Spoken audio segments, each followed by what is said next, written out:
Vous comprenez? Et c'est pourquoi moi je dis à ceux-là qui disent on ne va pas participer, on ne va pas légitimer, écouter. Il est au pouvoir depuis 4 ans. Votre boycott, il vous a maltraité, il vous a chassé. Ça ne l'a pas empêché de gouverner pendant 4 ans.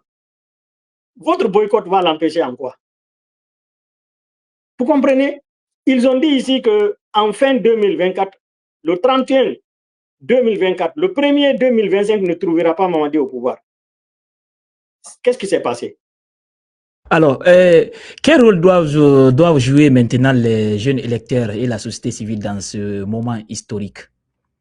Mais la société civile, les jeunes électeurs doivent surtout aller dans les quartiers, pas attendre que Faya, Yero leur donne de l'argent ou autre. Tous les Guinéens aujourd'hui doivent se lever et aller expliquer ce qui se passe dans les quartiers, éclairer nos parents, les vieilles personnes, les jeunes personnes, les mamans, éclairer les gens sur le danger que représente le CNRD dans l'équilibre national et dans les ressentiments qu'ils vont générer quand eux, avec leur arrogance là, réussissent à passer ici. Ça sera le début du déclin réel de la nation guinéenne. Ça, je suis convaincu. Malgré votre exclusion, comptez-vous quand même soutenir un candidat? Si oui, lequel et pourquoi? Oui, mais moi, j'ai dit, je soutiens une alliance. Toute alliance qui sera destinée à sauver la Guinée. Je la soutiens, je lui apporterai mon soutien à 100%.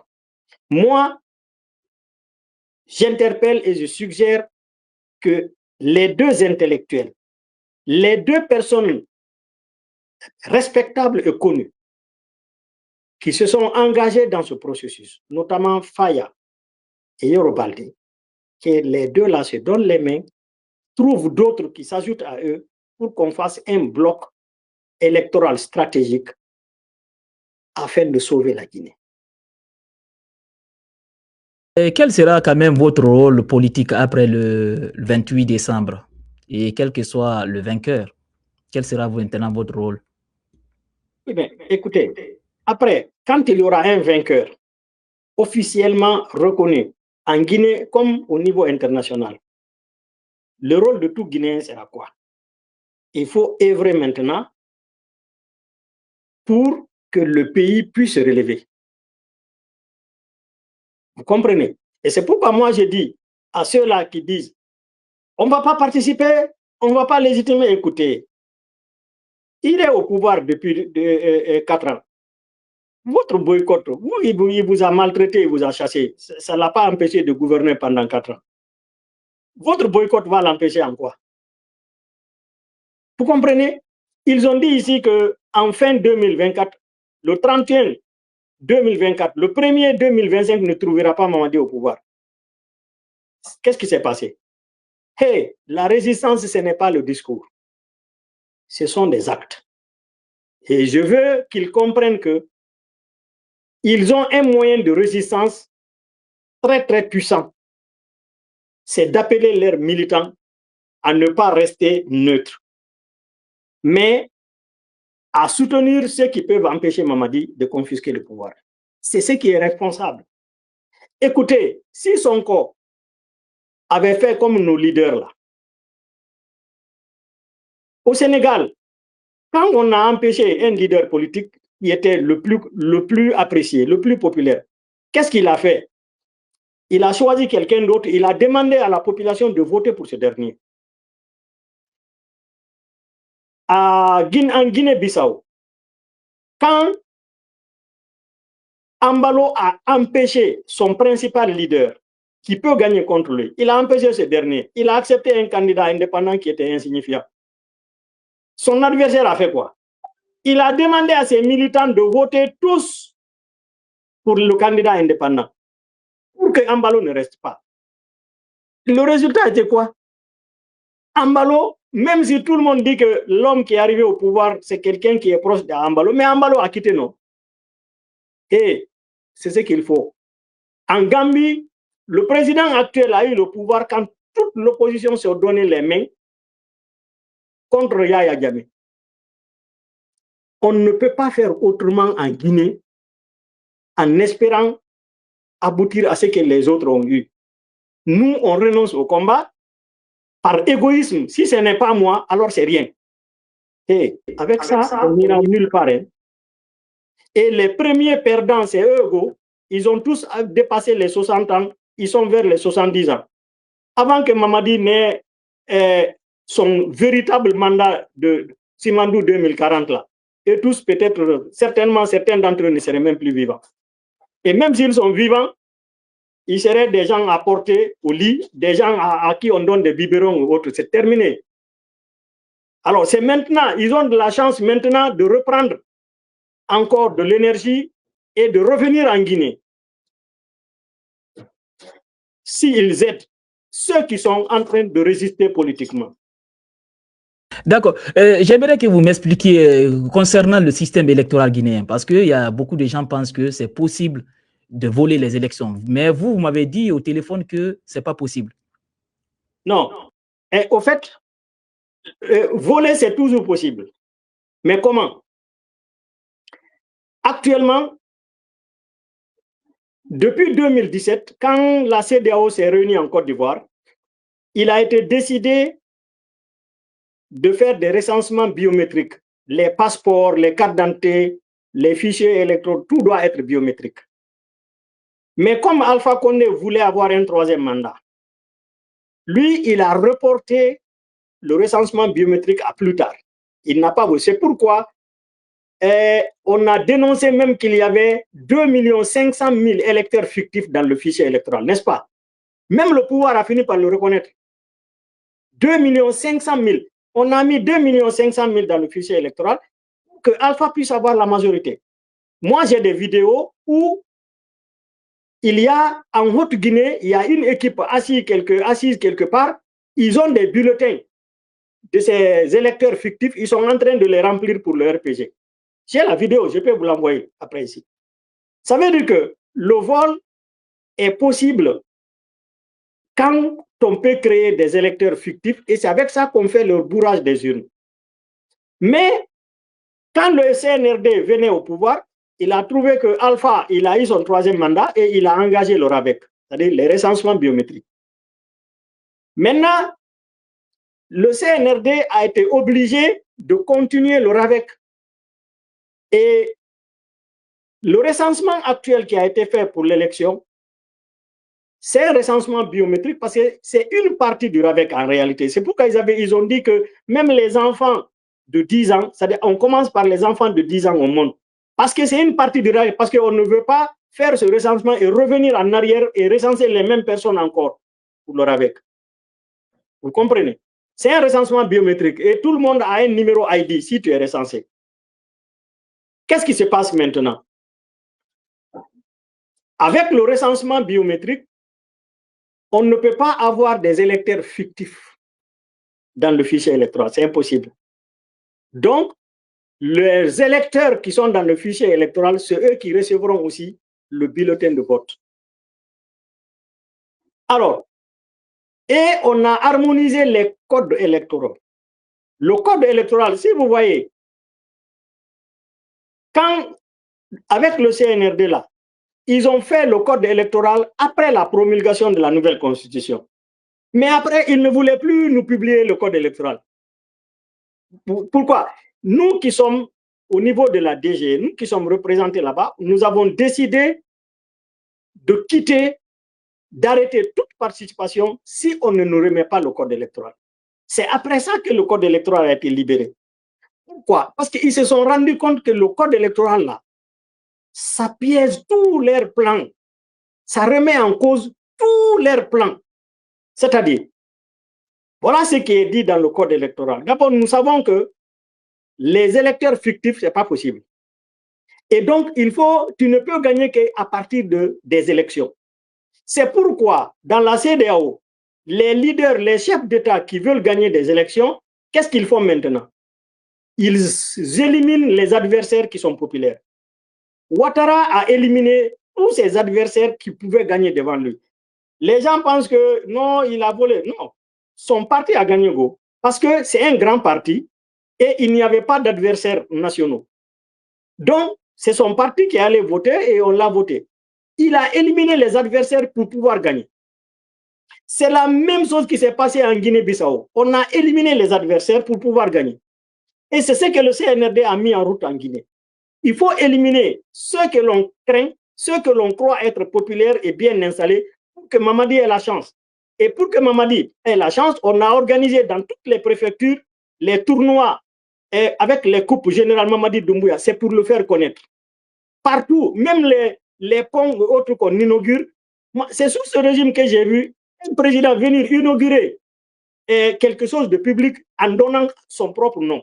Le pont Mamadi Doumbouya. On donne les noms à Mamadi Doumbouya qui vient inaugurer ça. C'est en Guinée seulement que j'ai vu ça. Parce que c'est une politique de le faire connaître.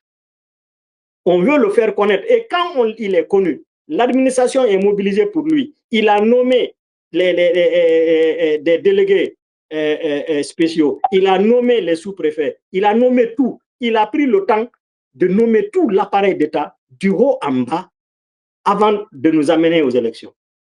Parce que eux tous, ils doivent œuvrer pour lui. Mais là, il y a un piège. Maintenant, le code électoral dit quoi? Le code électoral dit, le jour de l'élection, quand on ouvre les bureaux de vote,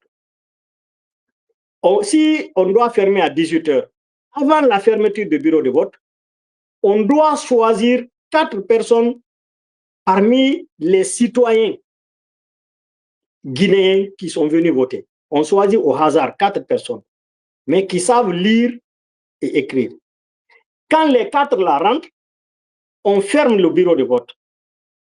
Dans le bureau de vote, il y a l'administration, il y a les représentants de chaque parti, c'est-à-dire chaque candidat, il y a les représentants de la société civile et des observateurs étrangers.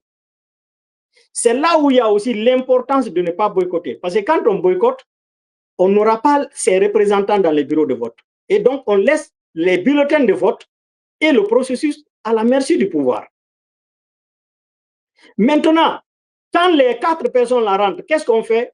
On ouvre les bureaux, on ne transporte plus les urnes pour aller dans le camp là-bas ou bien à Sékou-Touréa pour aller faire les décomptes là-bas ou bien au siège de la CENI. Non, le code électoral ne dit pas ça. Le code électoral dit, dans chaque bureau de vote, dès la fermeture, on amène les personnes indépendantes dedans, on ouvre l'urne, on compte, on prend chaque bulletin, on regarde pour qui a été voté ici. La première personne montre, il lit publiquement, la deuxième personne confirme et tous les autres voient. Après, on décompte, on fait le dépouillement en mettant Faya a eu combien, ça a été compté devant tout le monde, Yero a eu combien, ça a été compté devant tout le monde, Mamadi a eu combien, ça a été compté devant tout le monde. On écrit, on signe, chaque représentant signe, les témoins, les observateurs étrangers qui sont là signent, l'administration signe. Ce PV-là, est-ce qu'on a quelqu'un a pu voler là-bas? Devant tout le monde, là, on peut voler? On ne peut pas voler. Qu'est-ce qui va se passer maintenant? Le code électoral dit que ce résultat-là, il doit être affiché immédiatement. Ça veut dire que dans chaque bureau de vote, s'il y a des surveillants, l'État ne peut pas voler. Et s'il n'arrive pas à voler dans les bureaux de vote, il ne peut plus voler. C'est comme ça qu'on peut battre. C'est pourquoi Ambalo a perdu. C'est pourquoi le parti de Macky Sall a perdu alors que c'est lui qui a organisé les élections. Maintenant, c'est que si on demande de boycotter, il y aura des bureaux de vote où il n'y aura pas de représentants des candidats, il n'y aura pas. Donc, tout le monde boycotte. L'État, par exemple, prenons le référendum. On a demandé de boycotter. Je prends le cas de l'Allemagne. Nous, on est allé en Allemagne pour le référendum. Il y avait quelques 2400 bulletins. Mais il n'y a eu que quelques 400 personnes qui sont venues pour voter. Et les 2000 sont restés sur la table. Alors, après les 400, quand ils ferment le bureau de vote, c'est le personnel de l'ambassade qui est là. Et si l'ambassade a reçu l'ordre qu'ils doivent avoir, l'ambassade veut que le CNRD soit content qu'en Allemagne, le oui a remporté. Ils ont les bulletins là-bas. Il suffit de prendre les mêmes bulletins, les cocher oui et les compter. Parce qu'on leur a laissé le bulletin. Ceux qui ont boycotté, ils ont laissé les bulletins vierges. à l'administration qui peut cocher les bulletins là pour leur objectif. Mais si tout le monde vient récupérer son bulletin, tu votes contre Mamadi ou bien tu dis non, on ne peut plus voter sur le même bulletin, on ne peut pas mettre deux votes. Et s'il y a des rayures sur un bulletin, le bulletin est devenu nul. Ça veut dire que dès qu'il y a un bulletin utilisé, ce bulletin ne peut plus servir pour frauder. Et c'est pourquoi moi je demande à tout le monde, même ceux qui ne sont pas d'accord avec ce qui se passe, allez-y, votez contre celui qui a détruit tout ce que vous dénoncez là. Celui qui est coupable de toute la pagaille et des regrets que nous avons aujourd'hui. Allez-y, au moins votez contre ce dernier. Vous empêchez la fraude. Alors êtes-vous en train d'appeler à une recomposition de l'opposition contre le candidat Mamadi Doumbouya? Non, ce n'est pas une recomposition. C'est une alliance, une mobilisation nationale pour dire non à la dictature que Mamadi Doumbouya et son danseur veulent instaurer en Guinée. Parce que, si vous remarquez, avec les lois, regardez ce qui se passe. En ce moment où ils sont en campagne, ils veulent que les Guinéens votent pour eux. Ils instaurent les mosquées, désormais doivent payer de l'argent à l'État, c'est-à-dire à eux. Ils imposent, tous ceux qui ont des motos doivent désormais payer de l'argent.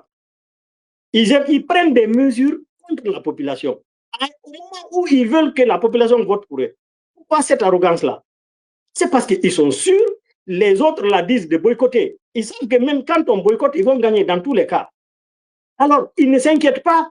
C'est pourquoi ils n'ont même pas de respect pour la population guinéenne.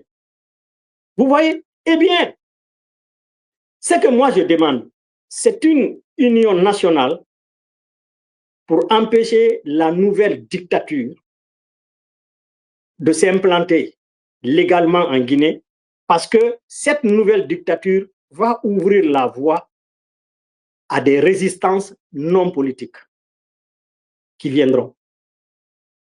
Si nous qui sommes politiques, nous nous opposons politiquement, si ils nous tuent, ils nous empêchent, eh bien, ceux qui seront comme eux, ceux qui utiliseront les mêmes moyens que eux, désormais, c'est eux qui vont se lever. Parce qu'il n'y aura pas de vide. La nature a horreur de vide. D'accord. D'accord. Si vous avez terminé, est-ce qu'aujourd'hui, craignez-vous que votre prise de position ce soir soit perçue au fait comme un acte de défiance vis-à-vis du pouvoir en place? Ce n'est pas un acte de défiance. Mais je ne crains pas, moi, d'assumer mes convictions. Quand Mamadi est arrivé au pouvoir, je fais partie de ceux qui ont soutenu Mamadi ouvertement et au niveau des institutions internationales. Nous avons tout fait. Je suis allé jusqu'à m'en prendre à la CEDEAO. Je suis allé voir la Commission européenne pour fixer des limites à la CEDEAO pour ne pas saboter les actions du CNRD parce que, pour moi, le CNRD était venu sauver une situation. La voie sur laquelle Alpha nous conduisait, ça allait aboutir à une guerre civile en Guinée.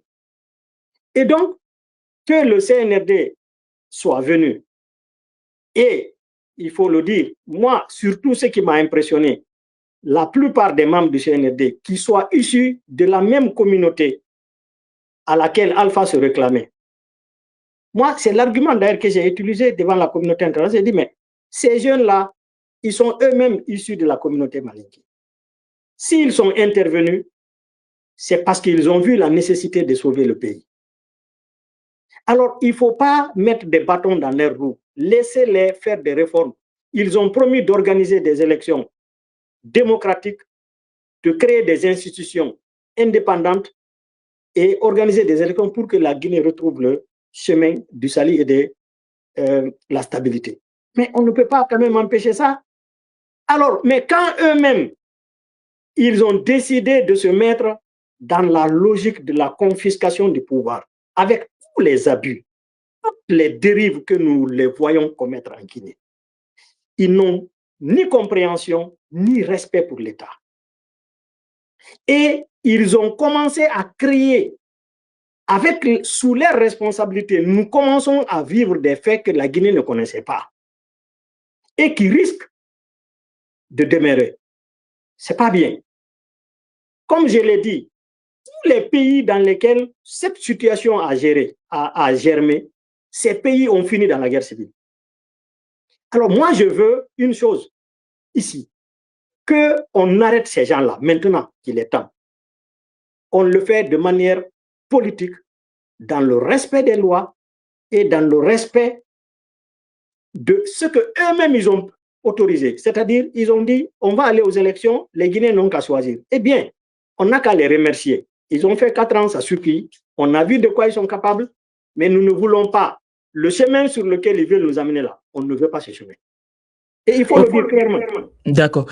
Comme on est proche vers la fin de l'émission, peut-être il y a des questions qu'on n'a pas abordées. Voilà, si vous avez quelques questions ou bien quelques trucs à, en tout cas, dire, vous avez l'antenne. Et il y a quelqu'un aussi qui veut intervenir, bon, qui voulait peut-être vous poser quelques questions. Après, je vais faire monter la personne. Mais d'abord, si vous avez quelque chose qu'on a oublié, en tout cas, de noter comme question, vous avez l'antenne. Il y a 2 points que je signale ici et qui montrent que ce régime, ce ne sont pas des gens qui sont bien pour la Guinée. 1, ils ont prôné la justice. Mais si vous remarquez, qui sont aujourd'hui les pivots, ceux qui sont revenus sur la scène politique, administrative par le régime de Mamadi? La plupart des Guinéens vulgaires, des illettrés, des analphabètes qui peuvent simplement chanter, même insulter les autres. 1. Il y a un journaliste qui a violé une fille, qui l'a droguée et violée. Tout le monde le sait. Même lui, il a reconnu les faits. Ce n'est pas lui qui a eu une promotion tout récemment avec ce régime CNRD. Deuxième point. Vous avez vu tout récemment. Ils ont supprimé le nom, ils ont changé le nom de l'hôpital régional de Kindia. L'hôpital Alpha Omar Diallo. Alpha Omar Diallo, il fait partie, il est fondateur de cet hôpital. Même au temps de Sékou Touré, avec l'intervention des notables des populations de la localité, on lui a fait honneur en lui donnant le nom de l'hôpital. Qu'est-ce qui se passe? Avec le CNRD, on est allé supprimer, on a enlevé son nom. On enlève le nom de ce Alpha Omar Diallo, qui a été pourtant quelque chose de consensuel. Mais eux, même à l'abbé, ils créent des carrefours qu'on appelle Condé. Ils donnent les noms des rues à Sarandaraba. Des personnalités qui, dans l'histoire du pays, n'ont jamais été positives, que la population a toujours accusé d'être à l'origine des dérives que nous connaissons aujourd'hui. Ils sont prêts à faire la promotion de ces gens. Mais les autres, ils essaient de supprimer, d'effacer. Ça amène des ressentiments. C'est clair, quand vous prenez leur nomination, le caractère communautaire est trop fort dans leurs nominations, dans leurs décisions. Maintenant, vous prenez le récent événement qui s'est produit à Port-et-Dakar le 20 novembre. On a mis en place un mouvement d'Onzo qu'on a institué à Port-et-Dakar au cœur du Fouta. La délégation spéciale qui est là-bas, on peut dire que c'est elle qui est responsable. Mais je vais vous dire une chose. Si vous vérifiez, vous trouverez que c'est un fils même peut-être de Port-et-Dakar. C'est un peu, certainement. Mais pourquoi il l'a fait? Le climat là, ce climat de militariser, de donzoiser toute la Guinée, ce climat est créé par le CNRD. Et c'est pourquoi les gens que le CNRD nomme, ils vont dans ce sens. Mais imaginez le danger que cela représente. Le Donzo, c'est quoi? Un mouvement Donzo au cœur de Fouta. Ça a commencé à Koredaka. Ils vont essayer de le faire partout ailleurs. Et pourtant, nous savons, ce n'est pas longtemps, il y avait un mouvement qu'on appelle Mandindialon, qui avait été poussé, créé par le RPG à l'époque pour diviser le Fouta. On a essayé de recruter des gens qu'on appelle, à qui on dit vos origines sont mandingues. Maintenant, on recrute, on forme des donzos avec les gens là. Et ils prennent des armes. Ils portent des armes parce que ça, c'est un mouvement armé. C'est des féticheurs. Ils disent c'est des guérisseurs, c'est des féticheurs. Et ils ont des armes. La constitution guinéenne interdit le port des armes à des groupes organisés si ce n'est pas l'armée, si ce n'est pas la police. Les unités de police, les unités de gendarmerie et militaires, on ne doit pas porter les armes. Normalement, même en Haute-Guinée, ça ne se doit pas. Parce que c'est contraire à la Constitution. Mais en Haute-Guinée, on peut encore l'accepter. Pourquoi? Ça, c'est devenu un élément de culture. Là-bas. Mais là-bas, les donzos ne sont pas un danger. Pourquoi? Ils sont au sein de leur population. Ils sont au sein de leurs propres parents. Mais vous prenez des mouvements donzos dans une région où il y a des communautés différentes. Vous les implantez, ils ont des armes. Si jamais demain, une différence se crée entre un donzo ou un de ces groupes et avec d'autres localités, d'autant plus que les mouvements donzo, souvent, les pouvoirs ont souvent l'habitude de les utiliser parfois. Imaginez maintenant, un petit problème tombe entre eux et les populations locales là-bas. Ça va être une confrontation à caractère communautaire. Et un groupe est armé, l'autre n'est pas armé. Un.